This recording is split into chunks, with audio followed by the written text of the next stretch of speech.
Uwanja huu kujengwa Arusha kwanza una manufaa makubwa sana. Arusha ni mji wa kitalii.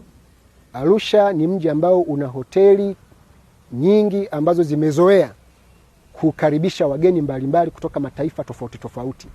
Manake Arusha inakwenda kupanua wigo wa kupokea hata fedha za kigeni. Kwa maana ya kwamba watalii wanapokuja, huu ni utalii wa michezo. Kwa hiyo kimkakati pia ukiangalia kwa sura tofauti unaweza kuona kwamba nchi imetengeneza utalii wa michezo. Imeongeza hadhi ya utalii uliopo Arusha katika michezo au kupitia michezo. Kwa maana uwanja huu naamini, nina uzoefu wa uwanja wa Benjamin Mkapa. Wageni wanapokuja Tanzania, moja ya maeneo wanayotembelea ni uwanja wa Benjamin Mkapa.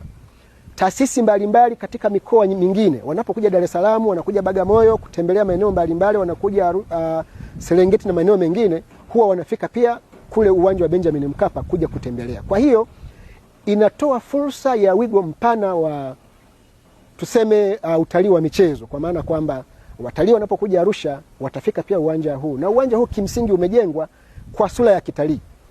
Umechukua mlima Kilimanjaro, hali ya kuwa na madini ya Tanzanite, lakini pia mlima Meru na utamaduni wa Arusha kwa maana ya Wamasai, Wameru na watu wengine. Sasa unaweza kuona hata ile design ya uwanja huu imezingatia masuala ya kitalii, imezingatia masuala ya kiutamaduni tulionayo.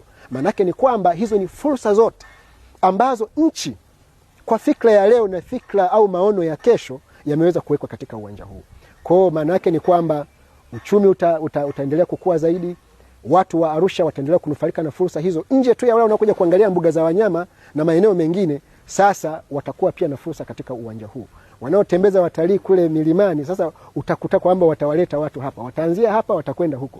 Kwa hiyo tayari hata pato la taifa kuanzia katika ngazi ya jiji la Arusha, mkoa wa Arusha, lakini pia na Tanzania nzima, manake hapa yatakusanywa mapato. Sio tu kwa ajili ya wachezaji kwa ajili ya wanamichezo au wale watakao kuja kuangalia mpira, lakini pia hata siku ambazo hakuna michezo au mpira wa miguu au riadha na michezo mingine, watu watakuja kuangalia mpira na mapato yatakusanywa, na mwisho wa siku uchumi wetu utaendelea kukua.